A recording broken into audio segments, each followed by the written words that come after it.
Throughout the summer, we're given a workout packet. It's mostly weightlifting, and we're expected to lift 3 times a week. We also have a running fitness test when we come back, which is a 300-yard shuttle that we have to run 5 times. So we have to train our own for that, just kind of making sure we're keeping our cardio and our endurance up, and as well as practicing, whether it's pitching, hitting, fielding, whatever we can to stay in shape.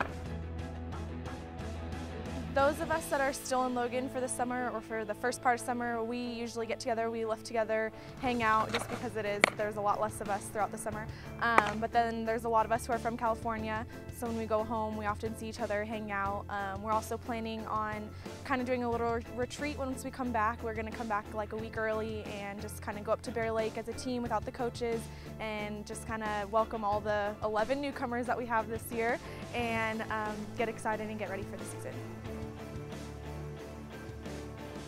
Yeah, we do have a lot. I think for sure we have 10 and then trying to get 1 more for the season. So I've met, I think, half of them, worked with them at camp last week, and I think that they will bring a lot. A lot of them are junior college transfers, so they've played at the college level, they've played at the national level competing for national championships for their teams, so they know what it's going to take to get us to that level as well at the Division I level.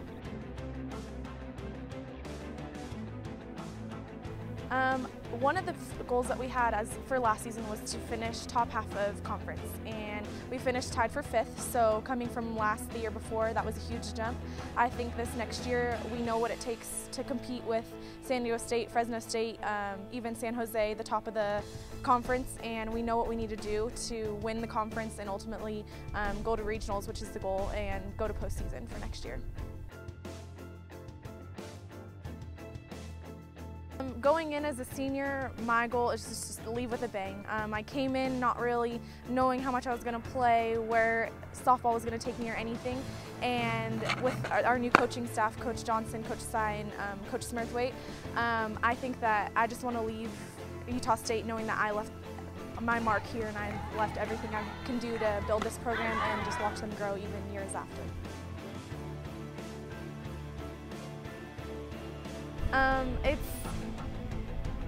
I don't even know how to describe it, honestly. It's just really like rewarding. Like, I want to leave this school and come back years later and still be able to see like I helped build that program. We started my freshman year bottom of the bottom, and I just want to know that, you know, once I left, like I did what I could do to help them and see them even in 5 years go on to regionals, super regionals, World Series, like whatever it is, and just know that I was one of the people that was able to start that.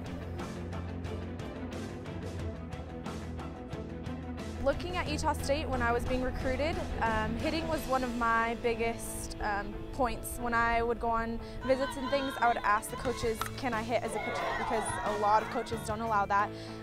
And when I came here, the coach who was the head coach at the time, Chris Acalaba, said, yes, if you can produce for us, you can be in the lineup. So that was always my biggest thing, that I wanted to be able to produce on and off, or on both sides of the field, pitching and hitting, and do whatever I can to help my team out in any way.